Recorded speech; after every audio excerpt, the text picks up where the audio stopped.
Okay, so now at this point, I did want to shift around a few things. We should keep the run outside of the class. So you can see in Python modules, you can actually create multiple classes or one class or even a class and a sort of non-class way to programming within a specific Python module. And in fact, that's what's going on here. So we created this initialize, which takes a file location. So that means we have a constructor which creates an instance of this class, which is the object, with a reference to the file location. File location is nothing more than a string at this point. So this is a string, but for now we're going to reference it to what's called self. Self is nothing more than a referencing way of keeping variables for specific classes in Python. So all you have to do to create a variable within a class is just simply type self, and then you can name it anything you want. You could say self name equals name, for instance. That's how Python works. It's just you declare it as you need it.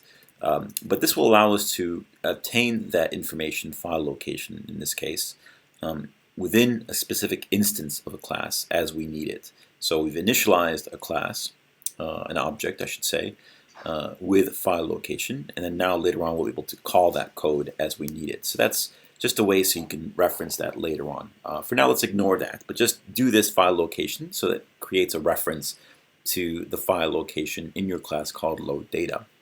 Up on top, we have the run method. So if before I didn't have the run method, I think on top, but this time I want you to move it to the top outside of the class, because it'll be something that actually exists outside of the class, helping to demonstrate this kind of class concept.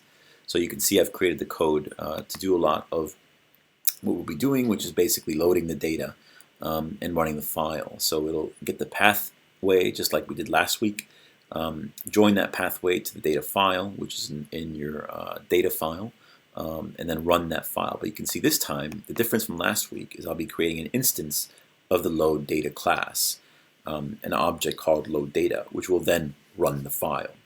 So if you go back to load data to see what that actually looks like, you can see load data initializes the class. That's how we create an instance of load data. Then we apply the method called run file, which again uses self. So self is of course a reference to the fact that it's a class. It needs to be referenced to a specific class and allows you to effectively utilize it as a class-based method.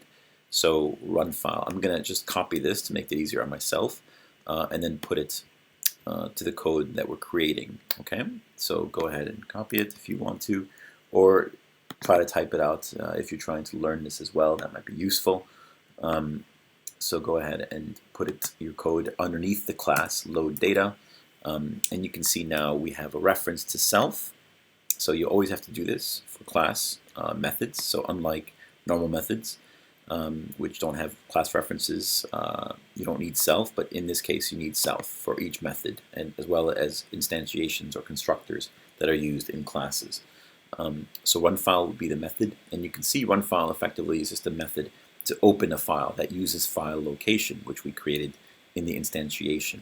And then it should go through the file, reads that data just like it did last week, and applies a method or creates, or takes that data and creates another object called child data, which we haven't yet to create, but yet that's something you can create later on.